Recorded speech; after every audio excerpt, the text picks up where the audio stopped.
Following the incident of a stampede where 10 Ugandans, including children, died, we so far arrested the promoter of that New Year concert, that is the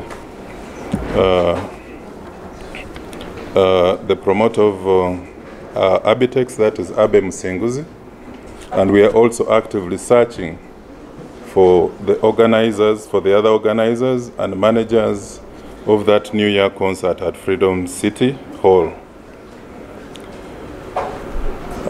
The facts gathered indicate that more than 500 revelers and concert goers were celebrating the end of year and the ushering in of the New Year at Freedom City in Namasuba on the 31st and 1st.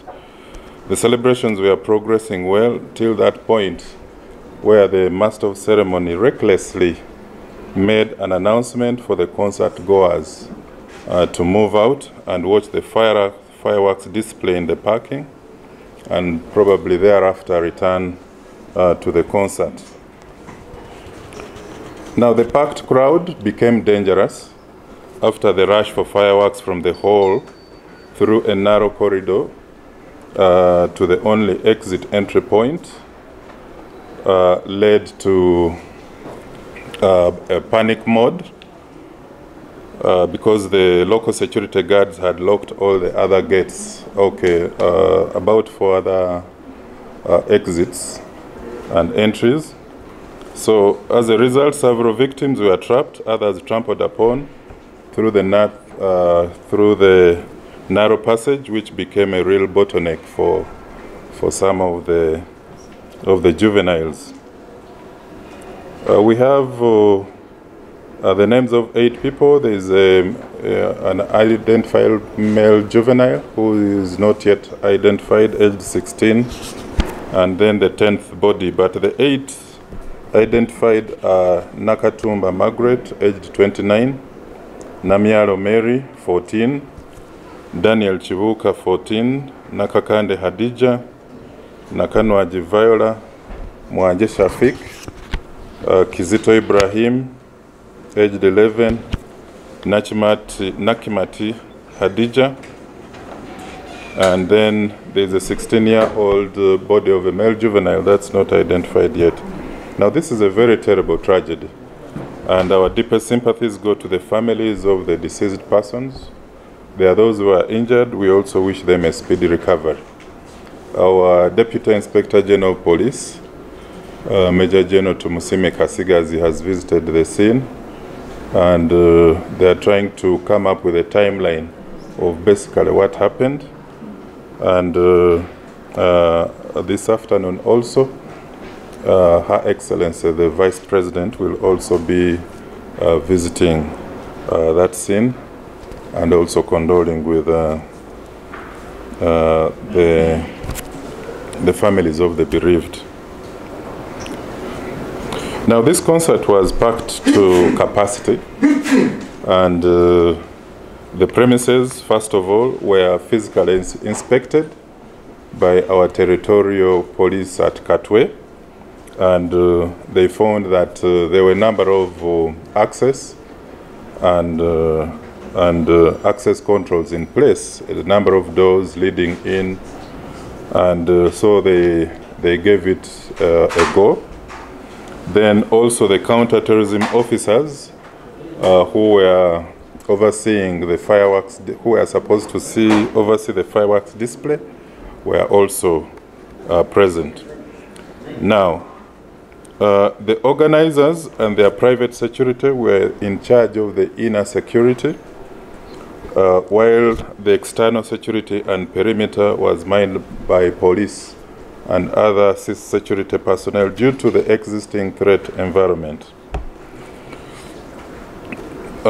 We observe that the organizers in most cases tend to put profits before the safety of revelers and concert goers, which is very dangerous, because in this case you already have about 500 attendees.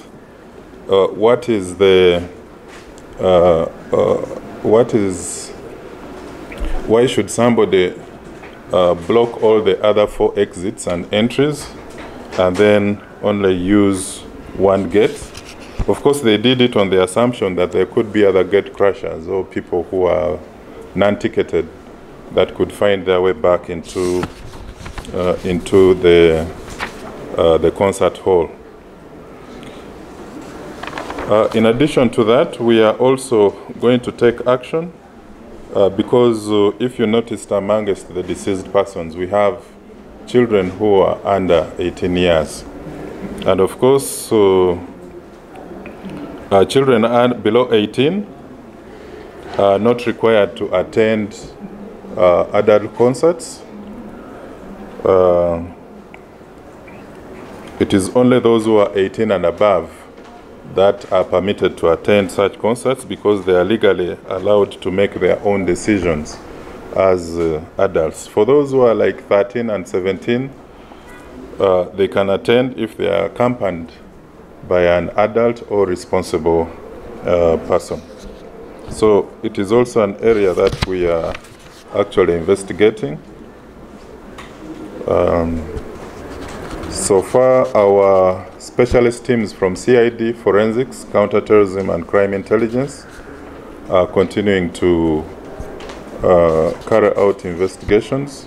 Our areas of interest are the access and exit controls, the safety measures against crowd control, the safety measures against disorders and stampedes, evacuation plans.